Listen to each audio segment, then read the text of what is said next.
Hello friends, ಎಲ್ರಿಗೂ ನಮಸ್ಕಾರ. Deepa easy home ರೆಸಿಪಿಗೆ ತಮ್ಮೆಲ್ಲರಿಗೂ ಸ್ವಾಗತ.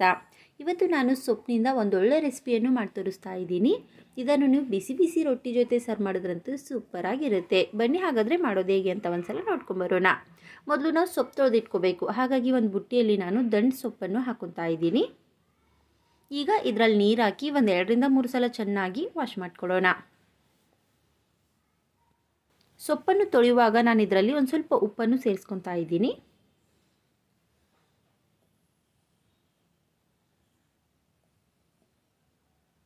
ಇದೇ ರೀತಿ ಸೊಪ್ಪನ್ನು ಒಂದು 2ರಿಂದ 3 ಸಲ ಚೆನ್ನಾಗಿ ತೊಳೆದಾದ್ಮೇಲೆ ಈಗ ಇದನ್ನು ತೆಗೆದು ಈ ರೀತಿ ತೂತಿರುವಂಥ ಚಾನೆಯಲ್ಲಿ ಹಾಕ್ಕೊಳ್ಳೋಣ. ಇದರಲ್ಲಿ ಹಾಕ್ಕೊಳ್ಳೋದ್ರಿಂದ ಇದರಲ್ಲಿ ಎಕ್ಸ್ಟ್ರಾ ನೀರಿದ್ರೂ ಕೂಡ ನೀಟಾಗಿ ಸೋಸೋಗುತ್ತೆ. ಇದರಲ್ಲಿರುವಂಥ ನೀರನ್ನು ನೀಟಾಗಿ ಸೋಸ್ಕೋಬೇಕು. ಅಲ್ಲಿವರೆಗೂ ಒಂದು ಸ್ವಲ್ಪ ಸೈಡಲ್ಲಿ ಇಟ್ಕೊಳ್ಳೋಣ. ಅಷ್ಟರಲ್ಲಿ ಈ ಕಡೆ ಕೆಲವೊಂದನ್ನು ಕುಟ್ಟಿ ರೆಡಿ ಮಾಡ್ಕೊಳ್ಳೋಣ. ಈ ಕಡೆ ನಾನೊಂದು ಕುಟಾಣಿ ತೊಗೊಂಡಿದ್ದೀನಿ. ಅದರಲ್ಲಿ ಒಂದು ಸ್ವಲ್ಪ ಬೆಳ್ಳುಳ್ಳಿ ಹೆಸರನ್ನು ಹಾಕೊತಾ ಇದ್ದೀನಿ. ಬೆಳ್ಳುಳ್ಳಿ ಹಾಕಿದಷ್ಟು ಟೇಸ್ಟ್ ಚೆನ್ನಾಗಿರುತ್ತೆ. ಹಾಗಾಗಿ ನೋಡಿಕೊಂಡು ನೀವು ಬೆಳ್ಳುಳ್ಳಿಯನ್ನು ಸೇರಿಸ್ಕೊಳ್ಳಿ. ಈಗ ಇದನ್ನು ಒಂದು ಸ್ವಲ್ಪ ತರಿತರಿಯಾಗಿ ಕುಟ್ಕೊಳ್ಳೋಣ. ಇದಕ್ಕೆ ನೀವು ಬೆಳ್ಳುಳ್ಳಿ ಪೇಸ್ಟನ್ನು ಸೇರಿಸ್ಕೋಬೇಡಿ. ಸ್ವಲ್ಪ ಬೆಳ್ಳುಳ್ಳಿಯನ್ನು ಈ ರೀತಿ ಕಲ್ಲಲ್ಲಿ ತರಿತರಿಯಾಗಿ ಕುಟ್ಟಿ ಸೇರಿಸ್ಕೊಳ್ಳಿ. ಆಗ ಟೇಸ್ಟು ತುಂಬಾ ಚೆನ್ನಾಗಿರುತ್ತೆ. ನೋಡಿ, ಈ ರೀತಿ ಕುಟ್ಟಿದ ಮೇಲೆ ಒಂದು ಕಪ್ನಲ್ಲಿ ಹಾಕಿ ಸೈಡಲ್ಲಿ ಇಟ್ಕೊಳ್ಳೋಣ. ಆಮೇಲೆ ಈ ಕಡೆ ಒಂದು ಮಿಕ್ಸಿ ಜಾರ್ನಲ್ಲಿ ಖಾರಕ್ಕೆ ಎಷ್ಟು ಬೇಕೋ ಅಷ್ಟು ಹಸಿಮೆಣಸಿನ್ಕಾಯಿ ಹಾಕ್ಕೊಳ್ಳಿ. ಆಮೇಲೆ ಇದರಲ್ಲಿ 1 ಸ್ಪೂನಷ್ಟು ಜೀರಿಗೆ ಹಾಕ್ಕೊಳ್ಳಿ. ಹಸಿಮೆಣಸಿನ್ಕಾಯಿ ಪೇಸ್ಟು ಬೇಗನೆ ಕಪ್ಪಾಗಬಾರ್ದು ಅಂದರೆ ಇದರಲ್ಲಿ ರುಬ್ಬುವಾಗ ಒಂದು ಸ್ವಲ್ಪ ಉಪ್ಪು ಹಾಕೋಬೇಕು. ಈಗ ಇದನ್ನು ಒಂದು ಸ್ವಲ್ಪ ತರಿತರಿಯಾಗಿ ಗ್ರೈಂಡ್ ಮಾಡ್ಕೊಳ್ಳೋಣ. ನೀರು ಹಾಕದೇ ಹಾಗೆ ಗ್ರೈಂಡ್ ಮಾಡ್ಕೋಬೇಕು. ನೀವು ಇದನ್ನು ಕೂಡ ಕಲ್ಲಲ್ಲಿ ಕುಟ್ಟಿ ರೆಡಿ ಮಾಡ್ಕೋಬೋದು ಅಥವಾ ಈ ರೀತಿ ಮಿಕ್ಸಿಯಲ್ಲಿ ಕೂಡ ಗ್ರೈಂಡ್ ಮಾಡ್ಕೋಬೋದು. ನೋಡಿ, ಈ ರೀತಿ ತರಿತರಿಯಾಗಿ ಗ್ರೈಂಡ್ ಮಾಡ್ಕೊಂಡಿದ್ದೀನಿ. ಈಗ ಇದನ್ನು ಕೂಡ ಸೈಡಲ್ಲಿ ಇಟ್ಕೊಳ್ಳೋಣ. ಮುಂಚೆನೇ ಸೊಪ್ಪನ್ನು ತೊಳೆದು ನೀರು ಜಾನಿಸ್ಲಿಕ್ಕೆ ಇಟ್ಟಿದ್ದೇವೆ. ನೋಡಿ, ನೀರೆಲ್ಲ ನೀಟಾಗಿ ಸೋಸೋದ್ಮೇಲೆ ಈ ರೀತಿ ಸೊಪ್ಪನ್ನು ಕಟ್ ಮಾಡ್ಕೊಳ್ಳೋಣ.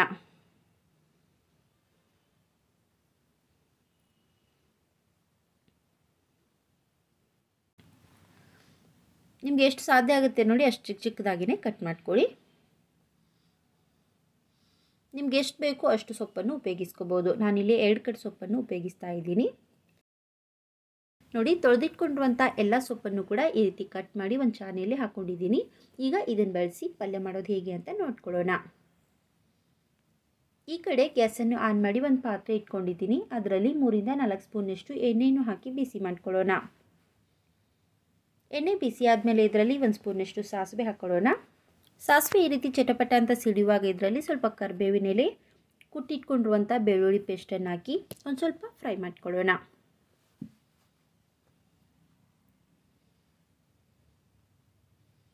ಬೆಳ್ಳುಳ್ಳಿಯನ್ನು ನೀವು ಈ ರೀತಿ ಒಂದು ಸ್ವಲ್ಪ ಎಣ್ಣೆಯಲ್ಲಿ ಫ್ರೈ ಮಾಡ್ಕೋಬೇಕು. ಆಗ ಪಲ್ಯದಲ್ಲಿ ಟೇಸ್ಟು ತುಂಬ ಚೆನ್ನಾಗಿರುತ್ತೆ.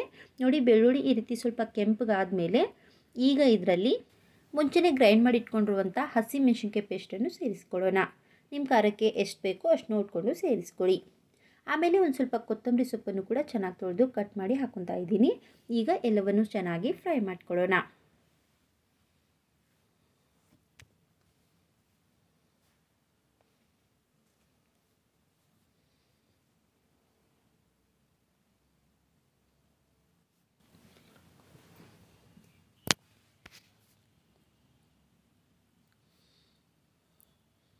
ನೋಡಿ, ಎಲ್ಲವನ್ನು ಈ ರೀತಿ ಸ್ವಲ್ಪ ಫ್ರೈ ಮಾಡಿದ್ಮೇಲೆ ಈಗ ಇದರಲ್ಲಿ ಮುಂಚೆನೇ ತೊಳೆದು ಕಟ್ ಮಾಡಿ ಇಟ್ಕೊಂಡಿರುವಂಥ ಸೊಪ್ಪನ್ನು ಸೇರಿಸ್ಕೊಳ್ಳೋಣ.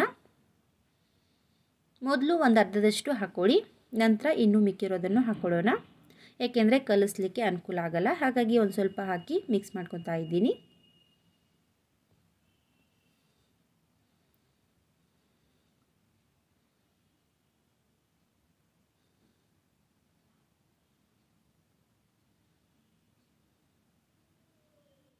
ನೋಡಿ, ಸೊಪ್ಪನ್ನು ಈ ರೀತಿ ಸ್ವಲ್ಪ ಮಿಕ್ಸ್ ಮಾಡಿದ್ಮೇಲೆ ಈಗ ಇದರಲ್ಲಿ ಇನ್ನೂ ಉಳಿದಿರುವಂಥ ಸೊಪ್ಪನ್ನು ಸೇರಿಸ್ಕೊಳ್ಳೋಣ. ಸೊಪ್ಪನ್ನು ಈ ರೀತಿ ಹಾಕುವಾಗ ನಮಗೆ ಜಾಸ್ತಿ ಆಗುತ್ತೇನೋ ಅನಿಸುತ್ತೆ, ಆದರೆ ಬೆಂದ ಮೇಲೆ ಸ್ವಲ್ಪನೇ ಆಗುತ್ತೆ. ಎಷ್ಟಾಗುತ್ತೆ ಅಂತ ನಿಮಗೆ ಮುಂದೆ ಹೋದಂಗೆ ತೋರಿಸ್ತೀನಿ.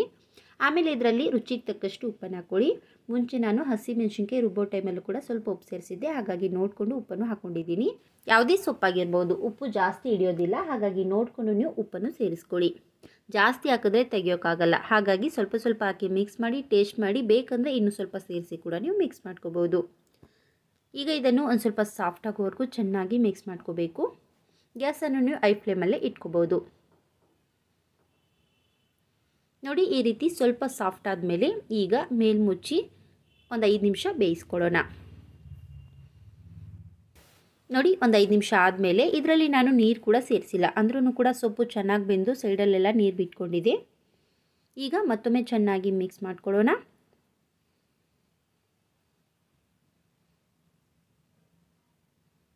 ನೋಡಿ ಇನ್ನೂ ಸೊಪ್ಪು ಪೂರ್ತಿಯಾಗಿ ಬೆಂದಿಲ್ಲ, ಹಾಗಾಗಿ ನಾನು ಮೇಲ್ಮುಚ್ಚಿ ಇನ್ನೂ ಒಂದು 2 ನಿಮಿಷ ಬೇಯಿಸ್ಕೊತಾ ಇದ್ದೀನಿ. ಕಾಣ್ತಾ ಇರ್ಬೋದು ನಿಮಗೆ ಇಲ್ಲಿ ಎಲ್ಲ ಸೊಪ್ಪು ಪೂರ್ತಿಯಾಗಿ ಬೆಂದು ಕಲರ್ ಚೇಂಜ್ ಆಗಿದೆ. ಸೊಪ್ಪನ್ನು ಈ ರೀತಿ ಆಗೋವರೆಗೂ ಬೇಯಿಸ್ಕೋಬೇಕು. ಕಾಣಿಸ್ತಾ ಇರ್ಬೋದು ನಿಮಗೆ ಇಲ್ಲಿ ಕಲರ್ ಚೇಂಜ್ ಅನಿಸುತ್ತೆ, ಅಂದ್ರೂ ಕೂಡ ಮತ್ತೊಮ್ಮೆ ನೀವು ಯಾವ ರೀತಿ ಚೆಕ್ ಮಾಡ್ಕೋಬೇಕು ಅಂದರೆ ಸೊಪ್ಪನ್ನು ಕೈಯಿಂದ ಮುಟ್ಟು ನೋಡಿದ್ರೆ ಈ ರೀತಿ ಸಾಫ್ಟ್ ಆಗಿರಬೇಕು. ಈ ರೀತಿ ಸಾಫ್ಟ್ ಆಗಿದ್ದರೆ ಸೊಪ್ಪು ಚೆನ್ನಾಗಿ ಬೆಂದಿದೆ ಅಂತ ಅರ್ಥ. ಈ ರೀತಿ ಸೊಪ್ಪು ಚೆನ್ನಾಗಿ ಬೆಂದಾದಮೇಲೆ ಈಗ ಇದರಲ್ಲಿ ಮುಂಚೆನೇ ಹುರಿದು ಪುಡಿ ಮಾಡಿ ಇಟ್ಕೊಂಡಿರುವಂತಹ ಕಡಲೆ ಬೀಜ ಅಥವಾ ಶೇಂಗಾ ಪುಡಿಯನ್ನು ಒಂದು 3ರಿಂದ 4 ಸ್ಪೂನಷ್ಟು ಹಾಕೊತಾ ಇದ್ದೀನಿ. ಈ ಸೊಪ್ಪಿನಲ್ಲಿ ನಾವು ಈ ರೀತಿ ಕಡಲೆ ಬೀಜದ ಪುಡಿ ಸೇರಿಸಿ ಮಿಕ್ಸ್ ಮಾಡಿದ್ರಂತೂ ಟೇಸ್ಟು ಡಿಫ್ರೆಂಟ್ ಆಗಿರುತ್ತೆ. ನೀವು ಕೂಡ ಈ ರೀತಿ ಸೊಪ್ಪಿನಿಂದ ಪಲ್ಯ, ಸಾಂಬಾರು ಈ ರೀತಿ ಬೇರೆ ಬೇರೆ ರೆಸಿಪಿಗಳನ್ನು ಮಾಡಿರ್ತೀರಿ. ಆದರೆ ಈ ರೀತಿಯಾಗಿ ಒಂದು ಸಲ ಟ್ರೈ ಮಾಡಿ ನೋಡಿರಿ. ಟೇಸ್ಟ್ ಅಂತೂ ತುಂಬಾ ಚೆನ್ನಾಗಿರುತ್ತೆ ಮತ್ತು ಪ್ರತಿಯೊಬ್ಬರಿಗೂ ಕೂಡ ಇಷ್ಟ ಆಗುತ್ತೆ ಅನ್ಕೋತೀನಿ. ಒಂದು ಸಲ ತಿಂದರೆ ಸಾಕು, ಪದೇ ಪದೇ ತಿನ್ನಬೇಕನ್ಸುತ್ತೆ, ಅಷ್ಟು ರುಚಿಯಾಗಿರುತ್ತೆ.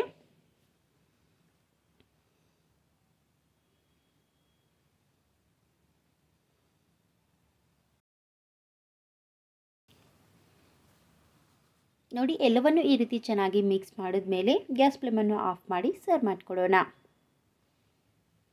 ಆದಷ್ಟು ಇದನ್ನು ಬಿಸಿ ಬಿಸಿ ಇರುವಾಗ ಸರ್ವ್ ಮಾಡ್ಕೊಳ್ಳಿ, ತುಂಬಾ ಚೆನ್ನಾಗಿರುತ್ತೆ. ಆದಷ್ಟು ಇದನ್ನು ನೀವು ಬಿಸಿ ಬಿಸಿ ರೊಟ್ಟಿ, ಚಪಾತಿ ಜೊತೆ ಸರ್ವ್ ಮಾಡಿದ್ರೆ ಟೇಸ್ಟು ತುಂಬಾ ಚೆನ್ನಾಗಿರುತ್ತೆ. ಮತ್ತು ಇದನ್ನು ನೀವು ಮುದ್ದೆ, ಅನ್ನದ ಜೊತೆ ಕೂಡ ಸೈಡ್ ಡಿಶ್ ಆಗಿ ಸರ್ವ್ ಮಾಡ್ಕೋಬೋದು. ತುಂಬ ಅಂದರೆ ತುಂಬಾ ರುಚಿಯಾಗಿರುತ್ತೆ. ನೋಡಿದ್ರಲ್ವಾ ಫ್ರೆಂಡ್ಸ್, ಉತ್ತರ ಕರ್ನಾಟಕ ಸ್ಟೈಲಲ್ಲಿ ರುಚಿಕರವಾದ ಈ ಸೊಪ್ಪಿನ ಪಲ್ಯನ ಯಾವ ರೀತಿ ಮಾಡೋದು ಅಂತ. ಈ ರೆಸಿಪಿ ನಿಮ್ಮೆಲ್ಲರಿಗೂ ಇಷ್ಟ ಆಗಿದೆ ಅನ್ಕೋತೀನಿ. ಇಷ್ಟ ಅನಿಸಿದ್ರೆ ಪ್ಲೀಸ್ ಲೈಕ್ ಮಾಡಿ, ಫ್ರೆಂಡ್ಸ್ ಮತ್ತು ಫ್ಯಾಮಿಲಿ ಜೊತೆ ಶೇರ್ ಮಾಡಿ. ಹೇಗಾಗಿದೆ ಅಂತ ನಿಮ್ಮ ಅನಿಸಿಕೆಗಳನ್ನು ಕೆಳಗಡೆ ಕಮೆಂಟ್ಸ್ ಮಾಡಿ ತಿಳಿಸಿ. Thank you.